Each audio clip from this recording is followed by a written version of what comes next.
Muli nagpasalamat si Vice President Sara Duterte sa publiko noong March 16 to 17 matapos lumabas ang pinakauling survey ratings kung saan nanatili siyang may pinakamataas na approval at trust rating sa mga pangunahing opisyal ng ating gobyerno.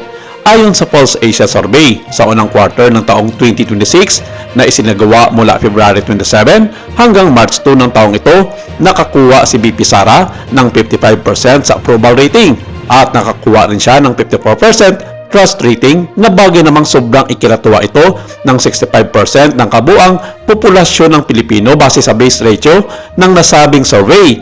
Mas mataas ang mga ratings na ito kumpara kay Pangulong Ferdinand Marcos Jr. na nakakuha lamang ng 36% approval at 35% trust rating sa parehong survey.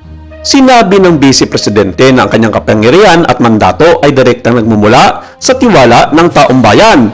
Ayon sa Office of the Vice President o OVP, ang mga matataas na ratings na ito ay nagsasalbing inspirasyon upang lalong pang ipag-ibayuhin ang kanilang tapat at epektibong serbisyo sa ating bansa. Ipinahayag din ni Duterte ang pasasalamat sa mga supporters sa gitna ng mga usapin tungkol sa posibleng impeachment complaint laban sa kanya. Nanatiling pinakamataas ang suporta kay VP Sara mula sa Mindanao kung saan nakakawa siya ng 97% trust rating at 95% approval rating.